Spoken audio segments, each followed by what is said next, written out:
할렐루야. 우리 하나님께 감사 영광의 박수 올려드리겠습니다. 찬양받게 합당하신 하나님, 주님을 찬양합니다. 경배합니다. 예배합니다. 오늘 특별한 초대 예배 오신 여러분 한 분 한 분 환영하고 축복합니다. 오늘 예배를 통해서 주님의 풍성한 은혜와 또 위로와 또 비전과 소망의 말씀과 그 능력을 여러분 체험할 수 있기를 주님의 이름으로 축원합니다. 여러분 어떻게 휴가는 잘 다녀오셨나요? 아마 다녀오신 분들도 계시고 앞으로 또 계획하시는 그런 분들도 계시라고 생각을 합니다.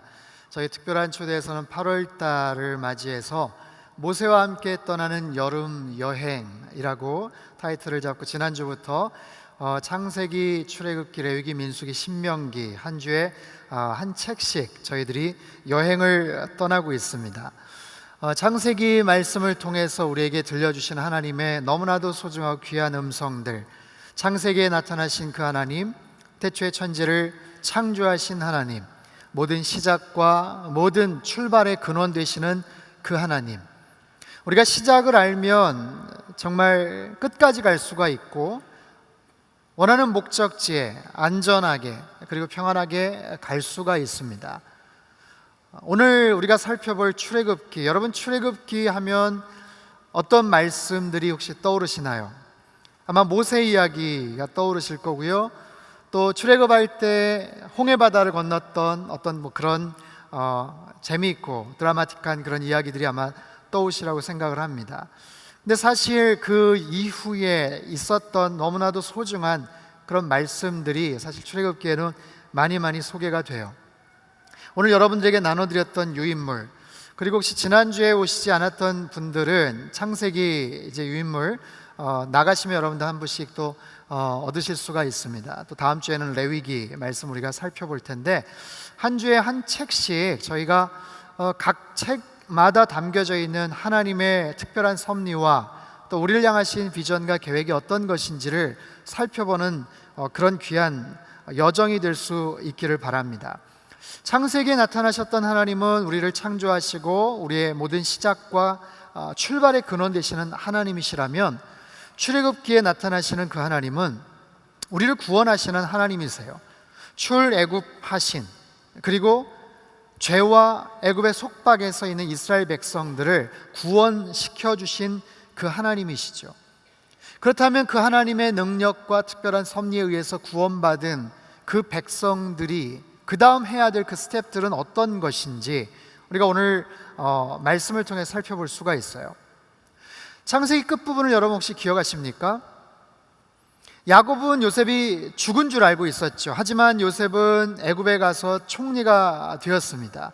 그리고 나중에 아주 극적인 상봉을 하게 됩니다. 자신의 정체를 다 밝히고 온 지역에 흉년이 들었을 때 애굽의 총리가 되었던 정말 그 요셉의 그런 권면에 의해서 야곱의 70여 명의 가족들이 애굽으로 이주를 하게 되죠.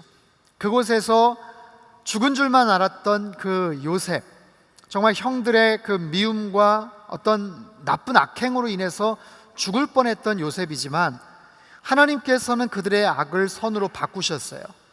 그리고 많은 사람들의 생명을 구원케 하시려고 앞서서 예비해 두셨던 그 하나님의 놀라운 섭리들을 우리가 살펴봤죠. 시간이 지납니다. 요셉이 죽고 나서 400년의 시간이 흐르게 되죠. 400여 년의 시간이 지나고 나서 애굽으로 이주했던 이스라엘 백성들, 그 야곱의 한 가문은 굉장히 많은 숫자가 됩니다. 출애굽기와 레위기, 민수기에 나타나는 이스라엘 백성들 장정만 60만 명이라고 이야기를 하지 않습니까? 대략 잡아 남녀노소, 어린아이, 노인들까지 합치면 200만이 넘는 그런 숫자예요. 과연 70여 명 정도의 한 가족, 한 가문에 400년 동안 그렇게 숫자가 많이 늘어날 수 있었을까? 정말 그것이 가능할까 싶은 그런 의구심도 생기게 됩니다. 하지만 그 유명한 인구학자인 멜더스라고 여러분 아시죠? 그 멜더스의 이론에 의하면 특별한 어떤 지역에 전쟁이나 특별한 전염병이 없는 상태에서 시간이 지남에 따라서 25년 단위로 그 숫자는 더블이 된다는 거예요. 배가가 된다는 거예요.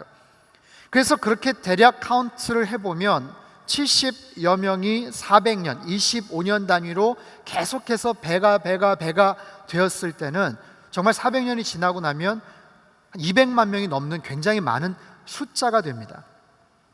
엄청나게 많은 숫자가 히브리 민족이 애굽이라는 한 지역에 거주를 하게 돼요. 고센 땅이라는 한 지역에 거주하게 되죠. 처음에는 애굽의 총리였던 요셉의 어떤 여러 가지 어떤 혜택, 그리고 그의 어떤 지혜로운 여러 가지 정치적인 역량에 의해서 상당히 우호적인 관계를 유지했지만, 요셉이 죽고 나서 요셉을 알지 못하는 애굽 왕 바로가 나타나게 되고, 시간이 지나고 세월이 흐르고 나서 그들에게는 굉장히 부담스러운 그런 존재가 되게 돼요. 저렇게 많이 번식을 하고 숫자가 많이 늘어나는 이스라엘 민족을 도대체 어떻게 할 것인가. 그러다 결국에는 그곳에서 아주 각박한 대접을 받게 되죠. 급기야는 애굽에서 종살이를 하게 됩니다. 많은 히브리 백성들, 민족들이 그곳에서 엄청난 고생을 겪게 돼요. 그냥 단순한 노예 생활, 단순한 종살이가 아니에요. 애굽 왕 바로의 아주 구체적이고 집요한 민족적인 어떤 핍박들이 이루어지게 되죠. 대표적인 것을 우리가 이렇게 살펴볼 수가 있어요. 여러분, 출애굽기 앞부분에 보면 애굽 왕 바로가 히브리 민족을 말살시키려고 히브리 민족의 남자 아이가 태어나면 어떻게 합니까? 나일강에 버리라고 명령을 합니다. 여러분, 사실 말도 안 되는 명령이에요. 어떻게 자기가 낳은 아이를 버릴 수가 있겠어요? 말도 안 되는, 정말 어처구니 없는 그런 명령이죠. 그런데 그 명령에 순종을 했다라는 거예요. 누가? 모세의 그 어머니. 특별히 모세의 어머니가 준법 정신이 투철하고 정말 애굽 왕 바로의 명령을 너무나도 사모하고 순종한 그런 사람이었기 때문이 아니라, 그렇게 버리지 않으면, 그렇게 떠나보내지 않으면 온 가족이 죽을 수밖에 없는 그런 상황이었겠죠. 아마 그 주변에서도 그렇게 숨기다가 발각이 돼서 그 어린 아기뿐만 아니라 온 가족이 말살을 당하고 아마 그렇게 해서 핍박을 당하는 경우들이 상당히 많이 있었을 거예요. 그러니까 오죽하면 자기가 낳은 아들을 나일강에 그렇게 버려야 되는 그런 상황에 처해졌겠어요. 그러니까 어느 만큼 그들이 고통을 당했는가, 그 한 가지 사건으로만 우리가 충분히 유추를 해볼 수 있다는 것이죠. 그런 상황 속에서 거주하고 살아가는 이스라엘 민족의 그들의 고통과 그 아픔을 하나님께서 내버려 두지 않으셨어요. 눈여겨보셨죠. 그들의 부르짖음을 귀담아 들으셨고, 그들을 구출해 내시기 위해서 하나님은 준비하세요. 하나님의 준비는 사람이에요. 어느 시대나 역사를 막론하고 하나님께서 하나님의 놀라운 일들을 이루어 가시는 가장 최고의 준비는 하나님의 사람을 준비시키는 것. 그 사람이 바로 모세였죠. 여러분, 받으신 그 유물을 참고하면서 들으시면 좋을 것 같아요. 이 모세 이야기가 1장부터 6장의 그 초반에 이제 구체적으로 소개가 됩니다. 너무나도 운명적이고 정말 드라마틱한 그런 삶의 스토리를 갖고 있는 모세죠. 히브리 민족의 아들로 태어나서 애굽의 극심한 탄압 속에서 3개월 되었을 때 나일강에 던져지는 그런 신세가 되죠. 근데 죽을 수밖에 없는 그런 운명이었어요. 하지만 하나님께서는 그 모세가 애굽 왕 바로의 딸 공주의 눈에 띄게 하고 결국에는 그 가정에 입양 아들로 들어가게 만드세요. 그래서 40세가 될 때까지 애굽의 왕자로서 입양이 되어서 살게 되죠. 당대 최고의 교육을 받고 훈련을 받고 자기가 히브리 민족의 아들이 아니라 아마 애굽 사람인 것으로 생각을 하면서 자랐던 모세가 어느 때인가부터 자신의 민족적인 정체성을 깨닫게 되죠. 그리고 나서 애굽의 병사를 죽인 후에 미디안 광야로 도망을 치게 됩니다. 모세의 인생은 크게 세 부분으로 나눌 수가 있는데, 처음 40년은 애굽의 왕자로서 살았고요, 두 번째 40년은 미디안 광야에 가서 이름 없는 양치기의 어떤 모습을 갖게 됩니다. 80세가 될 때까지 그는 처절하게 그곳에서 무명의 세월을 보내게 돼요. 자신이 갖고 있었던, 자랑하고 싶었던 많은 것들을 다 내려놓을 수밖에 없는, 다 포기할 수밖에 없는, 완전히 바닥이 드러나는 그런 인생을 살게 되었을 때 80세 된 모세를 하나님께서 떨기나무 불꽃 가운데서 부르시죠. 그 출애굽기 3장에 나오는, 거기서부터 하나님께서는 그를 이스라엘의 지도자로 부르시는 거예요. 자기는 나이가 너무 많고 말도 이제는 잊어버렸고 사람들 앞에 설 수 있는 용기도 없고 뭘 어떻게 할 수 있는 자신감도 없는데, 애굽에 가서 민족을 구해내라는 그 하나님의 명령, 너무나도 부담스러운 거예요. 그래서 처음에는 완강하게 거절을 하고 못하겠다고 하나님께 그렇게 때를 씁니다. 하지만 여러분, 하나님은 그 모세를 얼마나 오랫동안 눈여겨보셨는지 몰라요. 여러분, 그 모세 한 사람이 준비되기 위해서 남은 이스라엘 백성들은 얼마나 오랫동안 고생을 했는지 몰라요. 이미 그들이 구원받아야 될 만한 조건, 그 타이밍은 이미 무르익었어요. 너무나도 많은 고통과 어려움 속에서 살았던 그들이지만 그들을 이끌어낼 지도자 한 사람이 준비가 되지를 않았던 거예요. 40세의 모세로서는 부족했어요. 비록 나이가 젊고 애굽의 왕자로서 모든 탁월한 훈련과 교육을 다 받았지만 하나님의 철저한 그런 명령에 순종할 수 있는 온전한 그런 모습으로 준비되지를 못했기 때문에 추가적인 40년의 광야 생활에서의 그 준비가 필요했던 거죠. 모세 한 사람이 그 광야, 미디안 광야에서 40년간 준비되는 동안 이스라엘 백성은 여전히 그 40년 동안 고통 가운데 있었다는 거예요. 이미 구원받아야 될 만한 충분한 조건이 있었지만 지도자 한 사람이 준비가 되지 않았기 때문에 그들은 40년을 더 기다리게 됩니다. 여러분, 이 시대의 지도자 한 사람의 역량이 얼마나 소중한지 몰라요. 하나님께서 한 사람의 지도자, 한 사람의 리더를 통해서 이루시는 그 역사들을 우리가 생각해 볼 때 한 사람 한 사람에게 하나님께서 갖고 계시는 그 기대치, 그 모세를 그렇게 해서 준비시키고 부르시는데 모세는 처음에는 완강하게 거절을 하고 불순종하려고 하죠.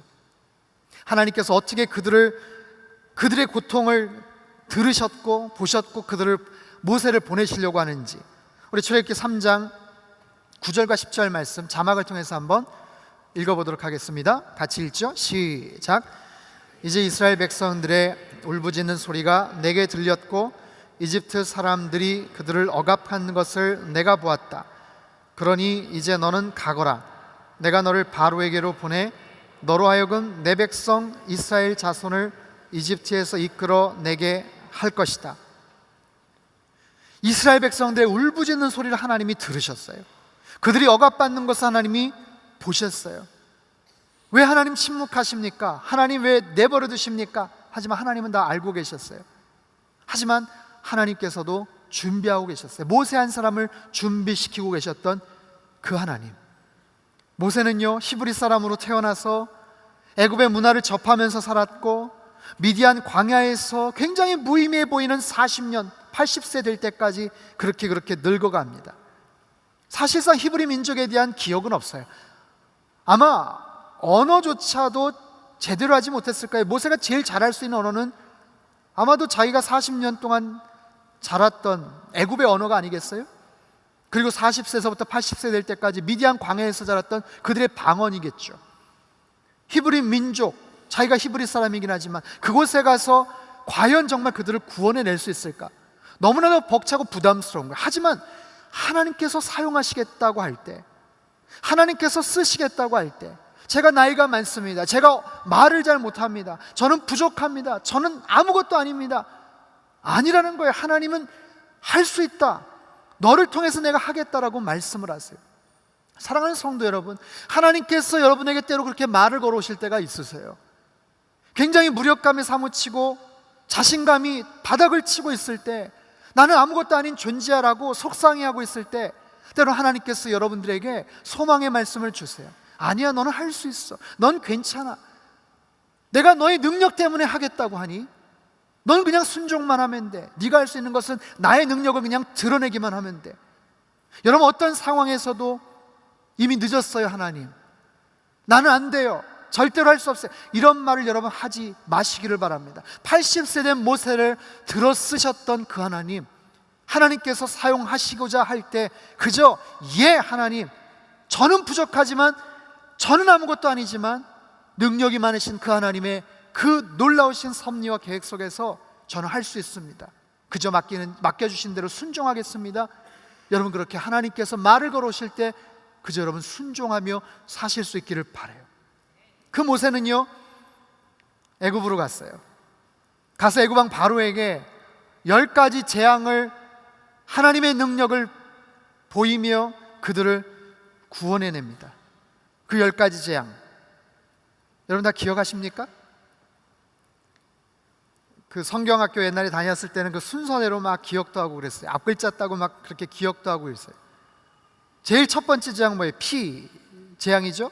한번 따라해 볼까요? 피, 개구리, 이, 파리, 악질, 독종, 우박, 메뚜기, 흑암, 장자의 죽음. 앞글자만 따서 외우기도 했습니다. 피개, 이파, 악독, 우매, 흑장. 이 10가지 재앙을 통해서 그곳에 있던 종살이하던 이스라엘 민족을 하나님께서 구출해내세요. 근데 애굽 왕 바로의 고집과 그의 마음 의지도 굉장히 완강했습니다. 왜냐하면 그들에게 있어서는 엄청난 노동력이거든요. 엄청난 자산이거든요. 장정만 60만 명, 60만 명을 마음대로 그냥 부려먹을 수도 있었는데 그걸 한꺼번에 포기한다는 것, 사실 애굽 왕 바로에게도 용납할 수 없는 그런 일이죠. 하지만 이 10가지 재앙은요, 그냥 단순한 의미에서의 재앙이 아니에요. 애굽에서 다신교를 숭상하는, 그들이 섬기고 있는, 그들이 믿고 있는 신에 대한 하나님의 처절한 응징이고 심판이에요. 그들이 믿고 그들이 절을 하고 섬기고 있던 그들의 신이 얼마나 무력한 존재인가, 얼마나 엉뚱하고 잘못된 존재에게 너희들이 절을 하고 있는가, 너희들이 정말로 섬겨야 될 신이 누구인지, 가장 강력한 신이 누구인지를 하나님께서는 그들에게 보여주신 거예요. 그 애굽 민족에게는, 애굽 백성에게는 하나님의 강력한 심판의 메시지임과 동시에 반대로 히브리 민족에게는 하나님께서 그들을 특별하게 사랑하시고 구원해내시겠다는 그런 메시지죠. 하나님께서 택한 백성을 구원해내시겠다, 지켜주시겠다.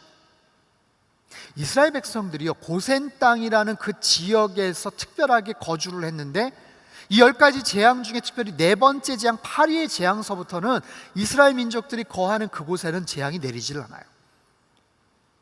온전히 애굽 민족에게만 하나님께서 처절하게 벌을 내리십니다. 애굽의 신들에 대한 하나님의 심판이죠. 그 과정을 통해서 드디어 그들은 출애굽을 하게 됩니다. 그 출애굽하는 그 과정 속에서 첫 번째 유월절을 맞이하게 되죠. 3가지 음식을 먹어요. 양고기와 쓴나물과 무교병을 먹습니다. 그리고 장자의 죽음을 하나님께서 그 백성에게, 그 지역에게 하나님께서 허락하세요. 9번째 재앙은 흑암의 재앙이에요. 굉장히 무시무시한 재앙입니다. 3일 동안 있었지만 그것이 3일이 될지 열흘이 될지 30일이 될지 예고하지를 않으셨어요. 근데 그런 상황 속에서 앉고 일어섬을 구분할 수 없을 만큼의 캄캄한 재앙이라고 성경은 기록을 합니다. 그들이 얼마나 무서웠겠어요. 태양신인 라라는 태양신에 대한 처절한 응징이에요. 그들은 태양을 정말 숭배하고 그 이집트 그 지역에서 그 태양이 주는 굉장한 혜택을 누리면서 살았던 그들인데 그들이 섬겼던 그 신이 보이지를 않는 거예요. 그럼에도 불구하고 애굽 왕 바로의 고집이 꺾여지질 않죠. 마지막 장자의 죽음, 그들이 섬기는 생명의 신 이시스에 대한 그런 처절한 심판을 하나님께서 그곳에 부으십니다. 애굽의 모든 가정마다 첫째 아들들이 다 죽었지만 히브리 사람들 집에서는 죽지를 않았어요. 왜죠? 히브리 민족, 히브리 사람들이 살고 있는 그 집 문가에 좌우 설주와 문인방에 어린 양의 피를 발라놓으면 죽음의 신이 그 가정은 건너뛰는 거예요.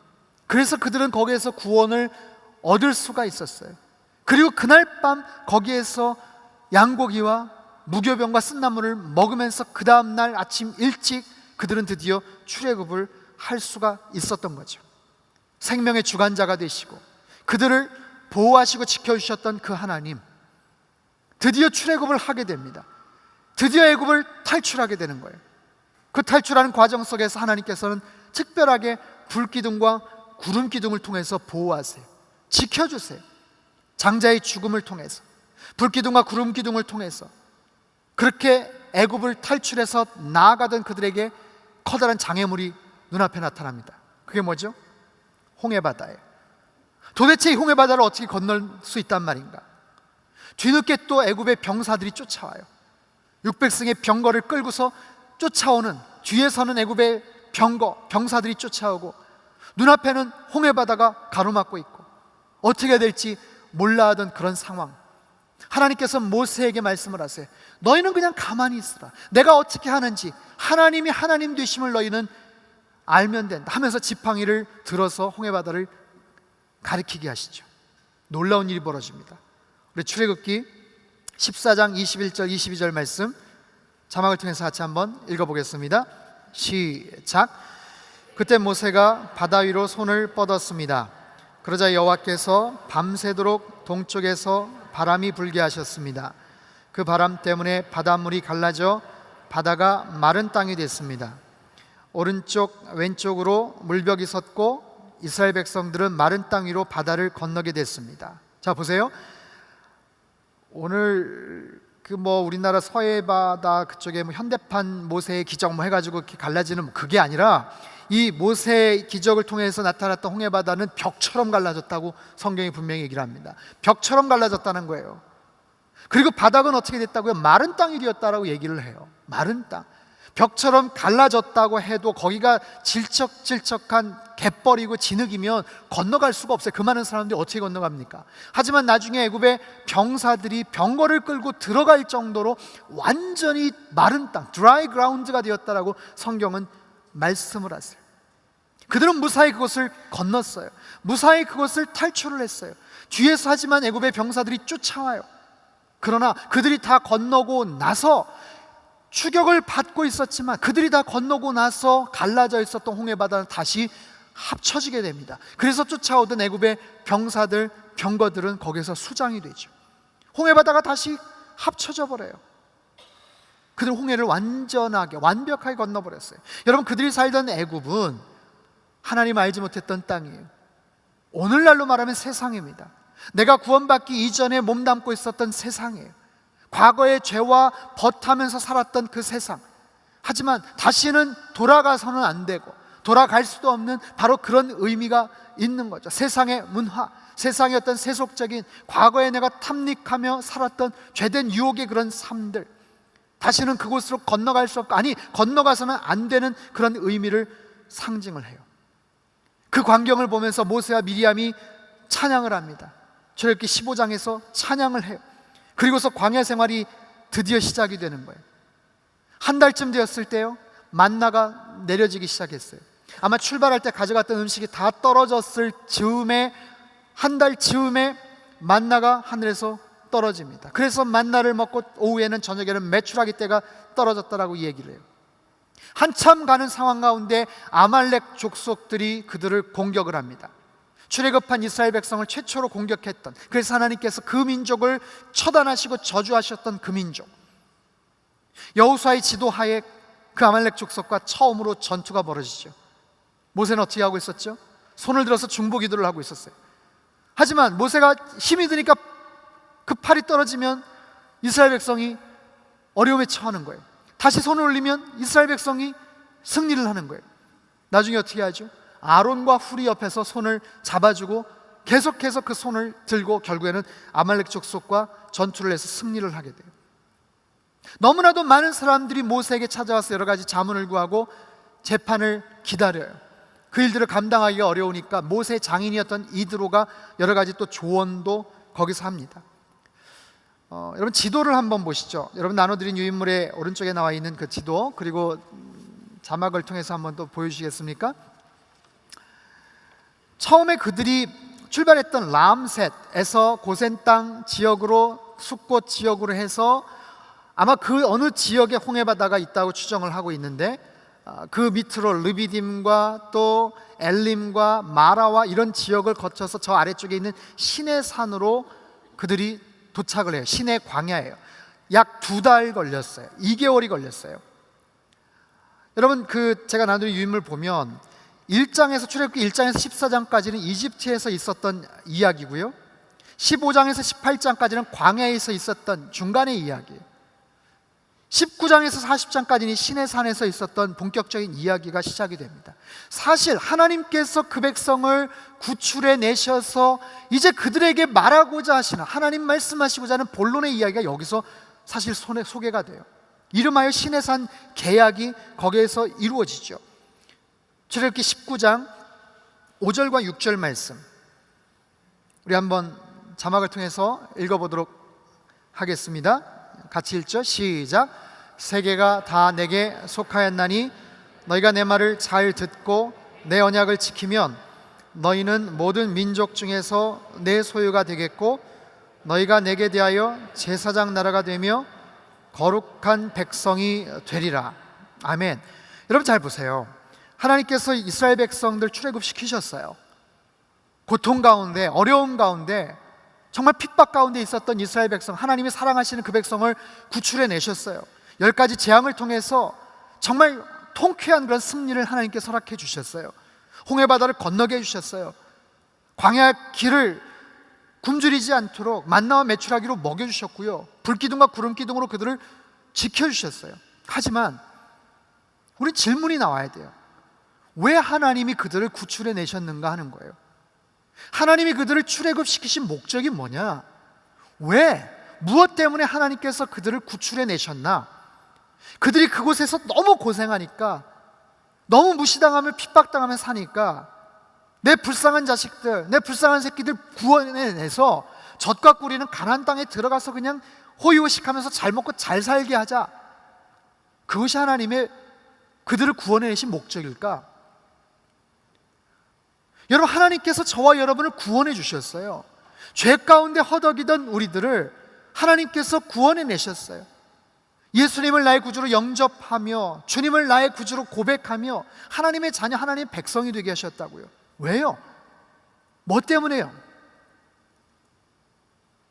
하나님께서는 출애굽기 19장에서 그들과 굉장히 중요한 약속을 맺으세요. 언약을 맺으세요. 세계가 다 나에게 속해 있는데, 온 세상이 다 내 것인데, 너희가 만약에 내 말에 순종하고 내 언약을 잘 지키면 앞으로 너희들이 거룩한 민족이 될 것이다, 제사장 나라가 될 것이다, 우리말 성경에는요 특별한 내 보물이 될 것이다 라고 말씀을 하세요. 하나님께서는 그 백성을 향하신 기대가 있으셨어요. 그 백성을 통해서 하나님은 예배받기를 원하셨어요.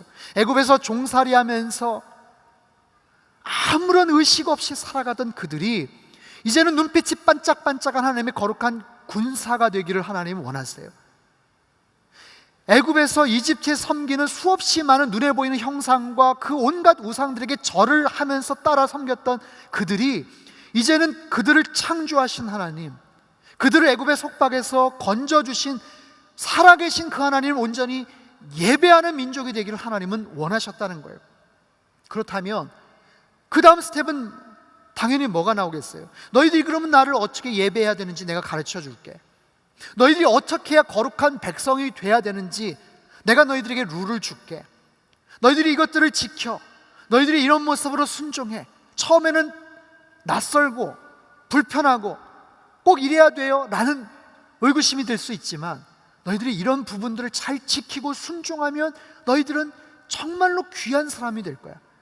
그리고 제사장 나라가 될 거야. 너희들을 통해서 많은 사람들이 나를 알게 될 것이고, 하나님의 복이 너희들을 통해서, 아브라함을 통해서 펼쳐졌던 것처럼 너희들을 통해서 그렇게 펼쳐질 거야. 여러분, 그것이 하나님이 갖고 계셨던 기대였어요.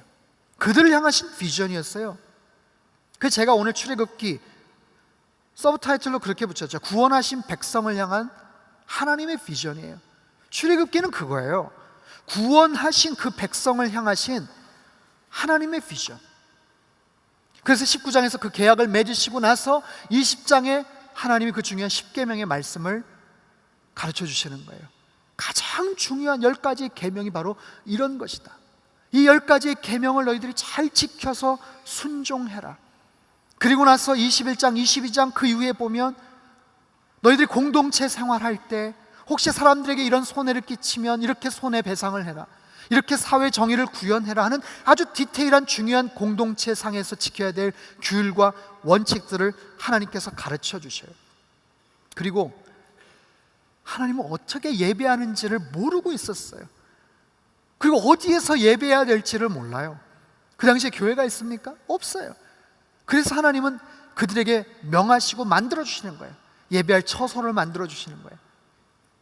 광야 생활 중이니까 이동식 템플, 이동식 성전을 만들어주시는 거예요. 그래서 그 성전에 대한 디자인을 모세에게 가르쳐 주세요. 이렇게 만들면 좋겠어. 여기 필요한 것들이 이런 부분들이 있으니까 너희들 이렇게 한번 좀 제작을 해봐. 그걸 만드는 거예요. 출애굽기 후반부는 사실 그 내용이에요. 그래서 14장, 20장 올 때까지는 굉장히 다양한 사건들, 전쟁, 싸움, 여러 가지 기적들이 나타나서 읽기가 수월하고 재미있지만 20장 이후서부터는 여러 가지 사실은 건축 계획이나 디자인이나 이런 부분들이 계속해서 나오니까 읽기는 사실 쉽지는 않아요. 하지만 이 부분이 굉장히 중요한 부분이에요. 성막에 대한 설계 이야기를 25장서부터 31장까지 하나님이 소개를 해주시죠. 도면은 이거고, 디자인은 이거고, 방법은 이거고. 하나님, 근데 이걸 누가 만들어요? 그 60만 명 중에 하나님께서 가장 손기술이 좋은 두 사람을 하나님이 뽑아서 그들에게 가르쳐 주세요. 그래서 31장에 나오는 브살렐과 오홀리압이에요. 브살렐과 오홀리압은 하나님이 특별한 지혜를 주셔서도 그랬겠지만 가장 창의적인 사람이에요. 여러분 중에 혹시 디자인을 전공하시거나 어떤 창의적인 뭔가를 하기를 원하시는 분들이 있다면 이 31장 이 부분을 여러분들이 한번 묵상하세요. 브살렐과 오홀리압이 어떤 사람인지, 2절서부터 6절까지 하나님이 어떤 능력을 그들에게 주셨는지, 그 많은 사람 가운데 특별히 그 두 사람을 뽑아서 하나님의 그 놀라운 아름다운 성막을 만드는 책임자로 만드셨어요. 여러분, 뭔가를 창의적으로 일을 해야 되는 일은 쉽지 않은 거예요. 없는 것에서 있는 것을 만들어낸다는 거 어려운 거예요. 하지만 하나님은 크리에이터예요. 무에서 유를 창조하신 분이세요. 없는 것에서 뭔가를 만드신 분이세요. 가장 아름다운 모습으로 뭔가를 만드실 수 있는 그런 분이세요. 하나님만큼 뭔가를 새롭게 창의적으로 잘 만들 수 있는 존재는 이 세상에 없어요. 그렇기 때문에 여러분들이 혹시 여러분 중에, 아니면 여러분 자녀 가운데 디자인이나 미술이나 음악이나 아니면 특별한 어떤 창작, 상상력을 요구하는 그런 쪽에 종사하고 공부를 하길 원하시는 분들이 있다면 여러분 이 부분의 말씀을 특별히 묵상하세요. 그리고 기도하세요. 하나님, 저에게도 하나님의 지혜를 허락해 주십시오. 하나님의 능력을 허락해 주십시오. 하나님의 그 무한한 상상력과 그 창의력을 저에게도 허락해 주십시오. 그 브살레가 오홀리압을 통해서 하나님께서는 그 놀라운 일들을 계획하고 계셨어요. 이 놀라운 일들 작업은 모세를 하나님께서 시내산에 부르셔서 40일 동안 금식 기도를 하게 하시며 가르쳐 주셨어요. 그렇다면 모세가 시내산에 올라가 있는 동안 다른 이스라엘 백성들은 뭐 하고 있었는가? 모세가 자리를 비운 사이에 그 이스라엘의 리더 역할은 모세의 형이었던 아론이 담당을 하고 있었습니다. 근데 그 아론은 사실 모세의 형이었고 첫 번째 대제사장이었는데, 그리고 모세와 같이 애굽에 가서 10가지 재앙을 펼칠 때 사실 그 광경을 목격했고 때로는 같이 재앙을 펼쳤던 정말 신실한 하나님의 사람이었는데, 출애굽기 32장에 보면 너무나도 어처구니 없는 그런 실수를 범하게 됩니다. 지도자 모세가 보이질 않으니까 백성들이 흔들리기 시작을 해요. 동요합니다. 모세가 도대체 왜 안 오냐? 우리는 어떻게 되는 거냐? 언제까지 여기 머무는 거냐? 지금 뭐 하자는 거냐? 아론을 계속해서 푸시를 합니다. 그 상황에서 모세는 하나님 앞에 엎드렸어야 돼요. 근데 그만 그들의 그 말과 그들이 원하는 니들을 어떻게 충족시킬까 고민을 하다가 너무나도 어처구니 없는 엉뚱한 명령을 그들에게 내려요. 금을 갖고 오라는 거예요. 금을 모으라는 거예요. 그래서 금을 가지고 모아서 금송아지 신상을 만들어요. 그리고 금송아지 우상을 만들어서 이것이 너희들이 섬길 신이다. 그 앞에서 제사하라 하면서 그들의 관심과 그들의 불만을 그곳으로 유도를 합니다. 사람들이 애굽에서 나온 지 지금 2달밖에 안 됐거든요. 애굽에서 습관적으로 섬겼던 우상에 대한 어떤 그런 부분들이 금송아지를 보면서 거기에서 절을 하며 그 불만들이 사라지기 시작했어요. 그런 광경을 하나님께서 하시고 어마어마하게 분노를 하시죠. 모세에게 명하시는 거야. 너 나하고 지금 여기 있을 이때가 아니다. 당장 한번 내려가 봐라. 지금 무슨 꼴이 벌어졌는지, 정말 어처구니 없는 그런 일이 벌어졌다 하면서 하나님이 굉장히 경노하세요. 십계명 돌판을 받아오던 모세가 내려오다 그 광경을 보고 너무너무 화가 나서 그 돌판을 박살을 내버리죠. 하나님이 쓰신, 여러분 성경의 모든 말씀은 하나님의 말씀이에요. 그죠? 성경의 모든 말씀은 하나님 말씀이에요. 하지만 모든 말씀이 하나님의 영감을 받은 사람에 의해서 기록된 말씀이에요. 그 문구 작구 하나하나는 하나님의 영감을 받은 사람에 의해서 기록된 말씀이라면 유일하게 하나님이 직접 기록해 주셨던 말씀인데 그것이 바로 십계명이에요. 십계명만큼은 하나님이 친수로 직접 써주셨다고 말씀을 해요. 너무너무 귀한 그런 보물 같은 그런 십계명 돌판을 모세가 너무너무 화가 난 나머지 박살을 내버리죠. 하나님이 그 백성을 다 멸하시겠다고 하셨어요. 다 죽이겠다고 하셨어요. 너무너무 화가 나신 그 하나님을 모세가 진정시킵니다. 그리고 하나님 앞에서 모세가 자기의 생명을 건 중보기도를 하는 거예요. 그 32장 31절 32절에 나와요. 우리 같이 한번 읽어보겠습니다. 시작. 그리하여 모세는 여호와께 돌아가 말했습니다. 오, 이 백성이 엄청난 큰 죄를 지었습니다. 자기들을 위해 금으로 신을 만들었습니다. 그러나 이제 그들의 죄를 용서해 주십시오. 용서해 주시지 않으신다면 부디 주께서 기록하신 책에서 내 이름을 지워버리십시오. 하나님께서는요, 모세를 통해서 다시 시작하시겠다 이런 말씀까지 하셨어요. 그러나 모세는 용감하게 하나님 앞에 말씀을 드려요. 하나님, 저는 이 백성과 같은 운명 공동체입니다. 하나님 맡겨주시지 않았습니까? 저는 이 사람들의 리더입니다. 어떻게 저 혼자 살겠습니까? 그러실 거면 차라리 저도 같이 죽여주십시오. 그 생명책에서 저도 제 이름도 제거해 주십시오. 하나님 용서해 주십시오. 그 모세의 생명을 건 중보 기도 덕분에 하나님께서는 용서하기로 마음을 먹었어요. 사실 아론도 거기서 죽을 뻔했어요. 신명기에 보면 하나님께서 아론을 죽이시려고 한다고 그 표현이 나와요.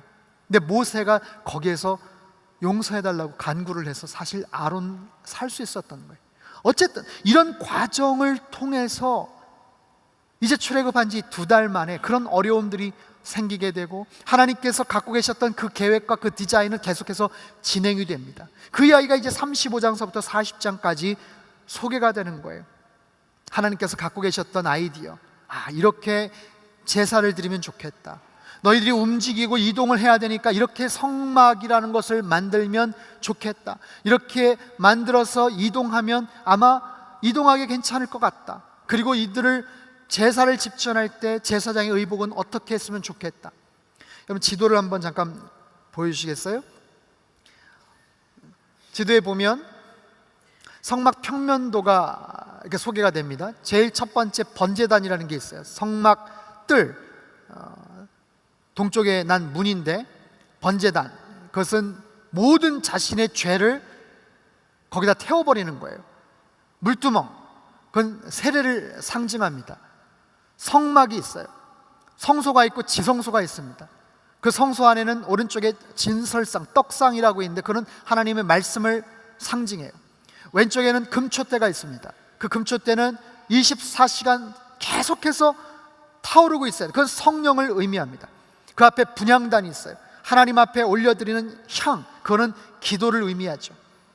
그 사이에 휘장이 있어요. 휘장을 지나서 1년에 한 차례 대제사장이 한 번만 들어갈 수 있는 법궤, 언약궤, 그 하나님의 임재를 상징하죠. 여러 가지 제사법들을 소개를 해요. 이것은 레위기, 다음 주에 좀 더 구체적으로 살펴보도록 하겠습니다. 다음 사진이 있나요? 너무 작아서 잘 보이질 않아요. 여러 가지 형상들이 나오긴 하는데 저런 모습의 기구를 만들게 됩니다. 저를 보세요.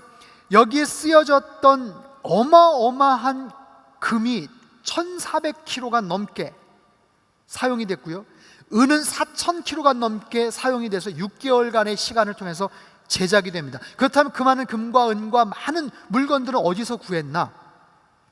60만 명, 200만 가까운 사람들에게서 헌금을 받아요. 자원하는 마음으로 이렇게 하나님을 예배하는 성막을 만들려고 하는데, 너희들이 자발적으로 헌금을 했으면 좋겠다, 플로잉을 했으면 좋겠다. 근데요, 사람들의 마음에 하나님께서 그런 기쁨의 마음을 주셨어요. 남녀 할 것 없이 자기가 소장하고 있던 팔찌, 귀걸이, 반지, 장신구, 온갖 종류의 금폐물을 가져와요. 은과 청동과 다양한 가죽들, 다양한 색깔의 실들. 그래서요, 나중에 보면 너무 많이 가져와서 모세가 그런 얘기를 합니다. 이제는 더 이상 안 가져와도 된다, 이제는 충분하다, 더 이상 갖고 오지 않아도 된다라고 말할 정도로 정말로 기쁨으로 자원하는 마음으로 그 많은 예물들을 드리게 됩니다. 그렇게 해서 35장서부터 40장까지 하나하나 성막, 언약궤, 떡상, 등대, 분향단, 번제단, 물두멍들, 하나님께서 가르쳐 주신 대로 브살렐과 오홀리바의 지도하에 그 모든 것들을 다 꼼꼼하게 제작을 하는 거예요. 6개월 동안. 그래서 40장 17절, 19절, 그리고 32절, 33절 한번 읽어보죠. 17절, 19절 읽겠습니다. 시작. 그리하여 2년 첫째 달 1일에 성막이 세워졌습니다. 성막은 모세가 세웠는데 그 받침대의 자리를 잡고 판을 세워 빗장을 끼우고 기둥을 세웠습니다. 그리고는 성막 위에 휘장을 펼쳐 성막 위에 덮개를 씌웠습니다. 여호와께서 그에게 명령하신 그대로였습니다. 자, 여호와께서 명령하신 그대로였습니다. 뒷부분은 제가 읽지를 않았는데 여기서부터 33절 될 때까지 여호와께서 명하신 대로 성막을 그렇게 만들었습니다. 여호와께서 명하신 대로 언약궤를 만들었습니다. 여호와께서 명하신 대로 떡상을, 등대를 만들었습니다. 여호와께서 주문하신 대로, 원하신 대로, 디자인하신 대로 그대로 만들었습니다. 그런 표현이 계속해서 소개가 돼요. 그리고 맨 마지막 32절, 33절도 같이 한번 읽어보도록 하겠습니다. 32절, 33절 시작. 그들은 회막에 들어갈 때마다, 제단에 가까이 갈 때마다 씻었습니다. 여호와께서 모세에게 명령하신 그대로였습니다. 그러고 나서 모세는 성막과 제단 주위에 뜰을 세우고 뜰문에 휘장을 드리웠습니다. 이렇게 해서 모세는 일을 마쳤습니다. 이렇게 해서 성막을 봉헌하는 것으로 출애굽기가 끝이 나요. 여러분, 출애굽기 하면 모세가 애굽에 가서 재앙을 펼치고 홍해 바다를 건너고, 그리고 아말렉과 전투가 벌어지고 십계명 받고, 그 정도까지만 이해를 하지만 사실상 그 중요한 스토리 19장 5절과 6절에 나와 있는 말씀, 너희들을 향한 나의 계획이 무엇인지 하나님께서 알려주시는 말씀, 너희가 내 말에 순종하고 내 언약을 잘 지키면 너희는 특별한 내 보물이 될 거야, 거룩한 제사장 나라가 될 거야. 하나님께서 그런 말씀을 하시는 거예요. 여러분 보십시오. 지금까지는 하나님께서는 아브라함에게 나타나셨어요. 이삭과 야곱과 요셉에게 나타나셨어요.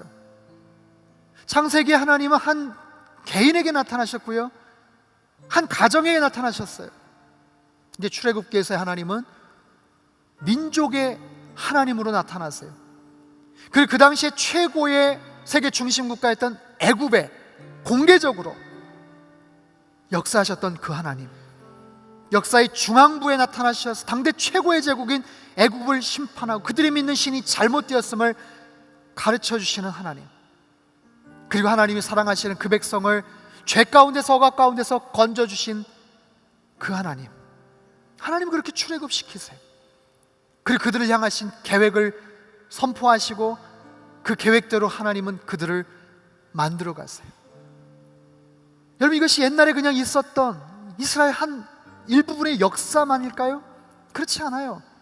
저와 여러분을 향한 하나님의 계획도 마찬가지예요. 하나님이 우리를 애굽에서 종살이하던 이스라엘 백성을 구출해 내신 것처럼 저와 여러분도 그렇게 하나님께서 죄 가운데서 구해 주셨어요. 하나님의 자녀가 되게 하셨다고요. 여러분, 이스라엘 백성들이 출애굽하는 것이 쉽지가 않았습니다. 10가지 그 무시무시한 재앙을 애굽왕 바로가 다 겪으면서도 끝까지 고집을 꺾지 않으려고 해요. 허락하겠다고 했다가 말을 바꾸고, 가게 보내주겠다고 했다가 다른 제안을 하고, 아니 자기의 아들이 죽었기 때문에 모든 것을 포기하고 다 보냈는데 떠나고 나서 뒤늦게 후회를 하고 또 쫓아가고. 뭘 의미할까요? 여러분, 죄는 우리를 그렇게 계속해서 올가매려고 해요. 죄에 한번 빠지면 벗어나기가 쉽지가 않은 거예요. 그렇기 때문에 하나님께서는 그만큼 죄 가운데 있는 우리들을 건져내시기 위해서 애를 쓰시고 관심을 가졌어요. 우리는 그렇게 해서 구원받은 존재예요. 그렇게 해서 과거에 탐닉했던 죄된 문화 애굽에서 건져내 받은 그런 존재라고요. 그렇다면 우리가 앞으로 해야 될 역할은 뭐예요? 출애굽하신 그 백성에 대한 하나님의 기대가 있는 것처럼 하나님께서 저와 여러분에게 마찬가지의 그런 기대가 있는 줄 여러분 믿으시기를 바라요. 그 백성을 거룩한 나라가 되게 하시겠다고 말씀하세요. 예배하는 민족이 되게 하시겠다고 말씀하세요. 특별한 내 보물 같은 존재가 되게 할 것이라고 말씀하세요. 하나님은 저와 여러분을 향해서 동일하게 말씀하세요. 하나님이 우리를 향하신 기대가 바로 그거예요. 내가 어떤 존재인지를 여러분 아셔야 돼요. 한번 따라해보죠. 나는 하나님의 보물입니다. 나는 거룩한 제사장입니다. 나는 하나님의 자녀입니다. 아멘. 우리가 이 땅을, 광야 같은 이 땅을 살아가지만 때로는 힘들고 어렵지만 이스라엘 백성들 얼마나 고생스러웠겠어요. 그러나 늘 그의 눈앞에 불기둥과 구름기둥으로 하나님이 그들을 인도하시고 보호하셨어요.